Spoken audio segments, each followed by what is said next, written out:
Bonjour à tous, je suis aujourd'hui avec Aurélie qui est notre magicienne de la reconquête amoureuse et on va faire un test psychologique. On va découvrir de quel type est votre ex. Il y a en l'occurrence deux types aujourd'hui. On va voir si votre ex est plutôt global ou spécifique et d'ailleurs ça va nous aider à mieux communiquer et à mieux affiner sa reconquête amoureuse.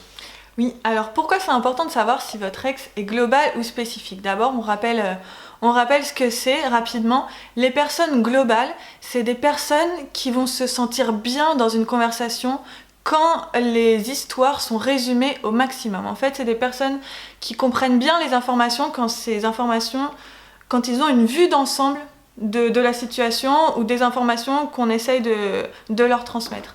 Alors que, à l'inverse, les personnes spécifiques, c'est des personnes qui vont se sentir bien et qui vont se sentir à l'aise dans une conversation quand elles ont tous les détails de la situation. D'ailleurs, c'est des personnes qui sont pratiquement incapables de résumer les histoires. Quand elles parlent, les personnes spécifiques, elles vont tout le temps avoir besoin d'ajouter un détail, elles vont souvent raconter les origines de l'histoire, etc.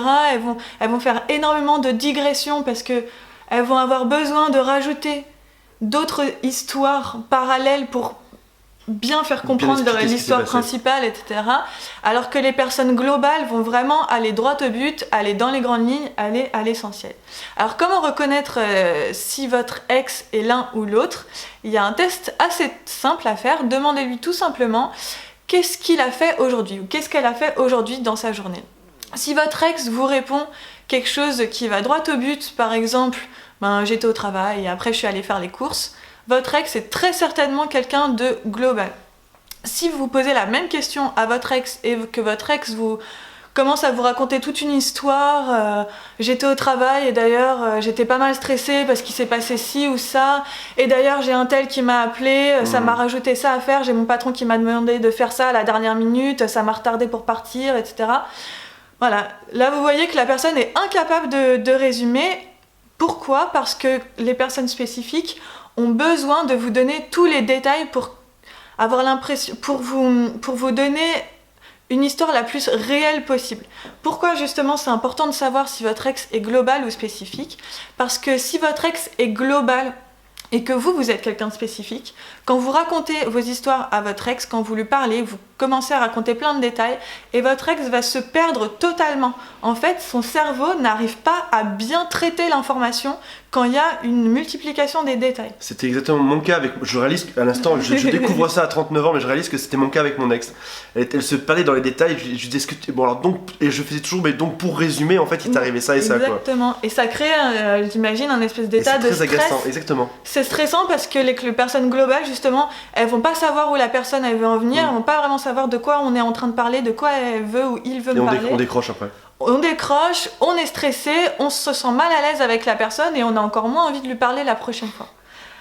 A l'inverse, si vous êtes quelqu'un de global et que votre ex est spécifique, donc si vous allez droit au but mais que votre ex a besoin de tous ces détails, de toutes ces petites nuances, votre ex va se sentir également mal à l'aise quand vous lui parlez parce qu'il va avoir ou elle va avoir l'impression que vous lui cachez une partie de la réalité. Si vous rentrez chez vous le soir et que vous aviez l'habitude de dire à votre ex aujourd'hui c'est un passé de spécial, j'étais juste au travail, votre ex va avoir facilement l'impression que vous lui cachez des bouts de réalité parce que justement vous n'êtes pas rentré dans les détails, vous ne parlez pas de la même manière qu'il réfléchit. Donc c'est ça qui est important dans les métaprogrammes, justement, c'est ces filtres de pensée qui font qu'on va avoir une bonne opinion de quelqu'un ou une mauvaise opinion de quelqu'un ou d'une situation. Donc c'est vraiment primordial de bien repérer ces métaprogrammes. Il y en a plusieurs, il y a plusieurs en tout, il y en a plusieurs dizaines, à chaque fois c'est par binôme. Donc aujourd'hui on a vu le binôme global ou spécifique. Mais il y en a vraiment plein d'autres et c'est fascinant à étudier parce que vous allez recréer une bonne entente avec votre ex, une harmonie, une bonne discussion. Inconsciemment, voilà, juste en utilisant le vocabulaire approprié. Aurélie a créé, vous vous en souvenez forcément, il y a 2 semaines de ça, une formation sur les métaprogrammes. Il y en a des dizaines. L'idée de ces métaprogrammes, c'est de mieux communiquer, comme tu viens juste de le dire, mieux communiquer, être plus présent au bon moment, faire mieux passer un message. Et vous le savez tout aussi bien que moi, quand il s'agit de reconquête amoureuse, on n'a pas beaucoup d'essais, on n'a pas beaucoup de possibilités de récupérer son ex. Donc on a intérêt à avoir des messages les plus clairs possibles, à avoir des SMS les plus clairs possibles, à avoir des discussions face à face les plus claires possibles.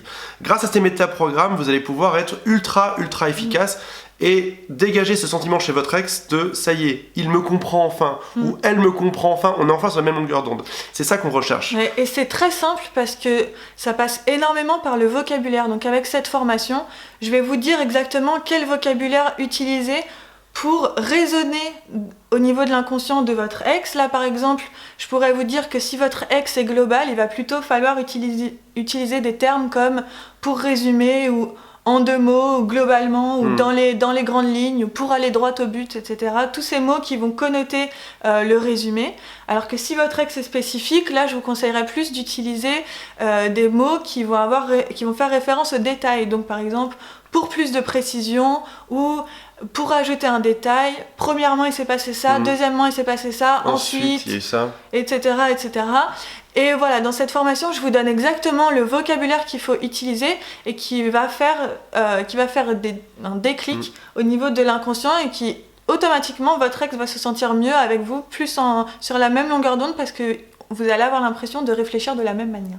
Cette formation a cartonné il y a 2 semaines de ça, je vous mets les liens juste ici au milieu et sur le côté en haut à droite. Donc n'hésitez pas à rejoindre tous ces gens qui ont fait partie de la formation Métaprogramme et qui en sont ravis, on a eu d'excellents retours dessus en plus. Dans tous les cas, on vous retrouve dans une prochaine vidéo, n'hésitez pas à vous abonner à la chaîne et c'est juste en bas à droite, vous abonner à la chaîne, à laisser un petit pouce si vous le voulez bien parce que ça me fait très plaisir de voir que nos vidéos sont suivies et appréciées. Et on vous dit à très bientôt pour une prochaine vidéo. Salut à tous. À bientôt.